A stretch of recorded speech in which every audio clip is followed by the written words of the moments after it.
फिर से यह कोरोना नाम का राक्षस जाग गया। इस बार तो ड्रैगन के मुंह से मौत बरस रही है। सही बोल रही है माँ जी। मुझे तो अब शर्म ही आती है कि मैं चाइना से हूँ। न जाने क्या क्या खाती हैं, कैसी कैसी बीमारी फैलाती हैं। अरे बहू, लेकिन वहीं से तो तू भी आई है ना मेरी लाडो। तू तो अंडा भी नहीं खाती। माँ जी, अच्छा खासा सब ठीक हो गया था, लेकिन पता नहीं कैसे ये फिर निकल कर आ गया। काश चाइना वालों को थोड़ी सी और अकल होती तो आज हम लोगों से अपने यूं जुदा ना हो रहे होते। कोरोना की नई लहर से देश में हो रही मौतों और घर में बंद रहने के कारण हमारी चाइनीज बहू बहुत दुखी होती है। उसे लगता है कि भारत में जो कुछ भी हो रहा है वो उसी के कारण हो रहा है। अब हमारी चाइनीज बहू परेशान सी रहने लगी। अरे क्या बात है मेरी चाइनीज गुड़िया, आज तू एक्सरसाइज नहीं करेगी? अरे ना तो तूने जूस पिया है। क्या हो गया लाडो?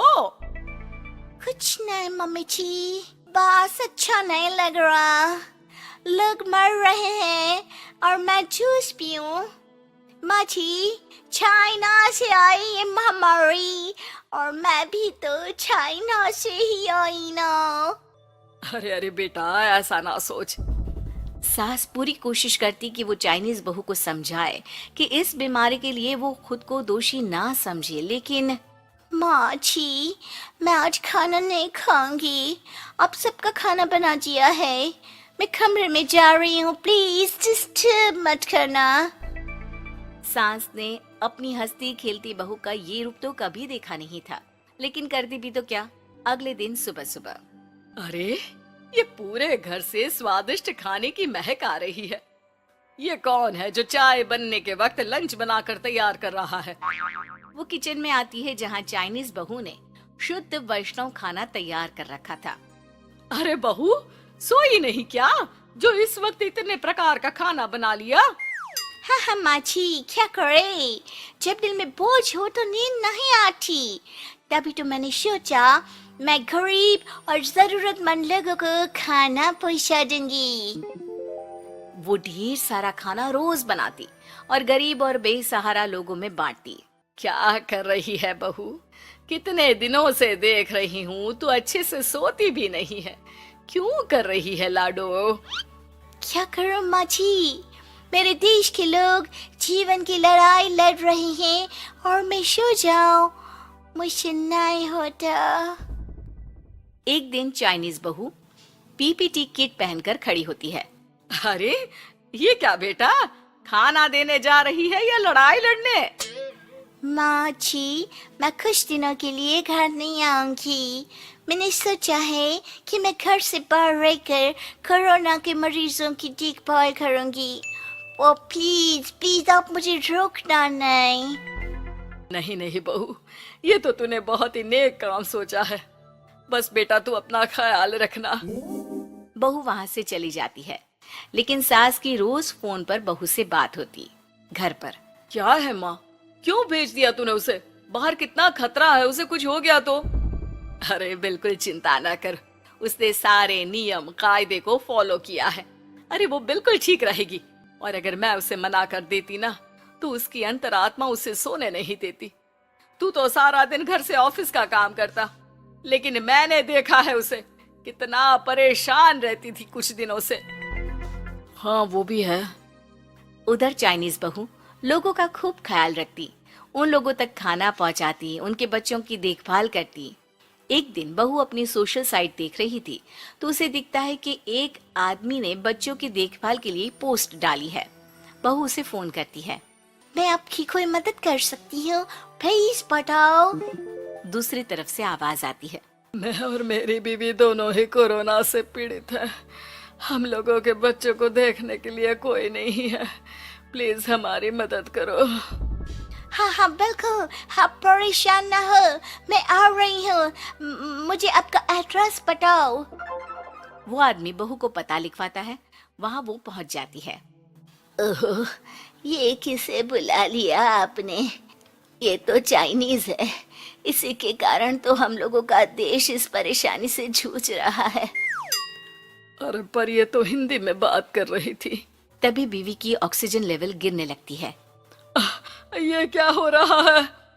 आप टेंशन क्यों ले रहे हैं? जल्दी से इन्हें अस्पताल लेकर जाइए। रुकिए, मैं आपको एक अस्पताल में बेड भी दिला देती हूँ। वो मेरे अंकल का अस्पताल है। चाइनीज बहू फोन पर बात करके उन लोगों को बेड दिलाती है, जहां पति की भी तबीयत खराब हो जाती है और दोनों को बेड दिलाकर बहू घर में बच्चों की पूरी देखभाल करती है। सास का बहू पर फोन आता है। अरे मेरी चाइनीज गुड़िया, कैसी है रे तू? अरे माँ, पीछे की गली में ही हूँ मैं। वो खालिया लोग है ना, उन दोनों हस्बैंड वाइफ को कोरोना हो गया था। मैंने उन लोगों को श्रीवास्तव अंकल के अस्पताल में भर्ती करवा दिया है और अब मैं माँ जी उन दोनों बच्चों का ख्याल रख रही हूँ। अरे जीती रहे बेटा, कोई जरूरत हो तो बता देना। नहीं माँ जी, सब कंट्रोल में है। बस इन बच्चों के माँ बाप ठीक होकर घर आ जाए। अच्छा माँ, इन लोगों के घर का फोन बज रहा है, मैं आपको थोड़ी देर बाद कॉल करती हूँ। लैंडलाइन में घर के मालिक का फोन था। हम लोगों की जिंदगी का कोई भरोसा नहीं है। यहाँ इलाज महंगा है और हम लोगों के पास पैसे नहीं है। जितना इलाज हो सकेगा उतना ही होगा। हमारे बाद प्लीज आप हमारे बच्चों को संभाल लेना। नहीं, ऐसे मत बोलिए, मैं अस्पताल वालों से बात करती हूँ। बहू अपनी बैंक से अस्पताल वालों को पैसे दे देती है और फोन पर कहती है, मैंने आप लोगों के अकाउंट में पैसे डाल दिए हैं। इन दोनों का अच्छे से इलाज होना चाहिए। पैसे की जरूरत होगी तो मैं और डाल दूंगी। सारा दिन बहू कोरोना पेशेंट के बच्चों को देखती, रात में ढेर सारा खाना पैक करके जरूरतमंदों में बांटती। सोशल साइट्स के जरिए भी वो लोगों से जुड़कर उनकी मदद करती। फिर एक दिन घर का मालिक और उसकी बीवी ठीक होकर घर आ जाते हैं। आपका बहुत बहुत शुक्रिया, मैं आपकी पाई लौटा दूंगा।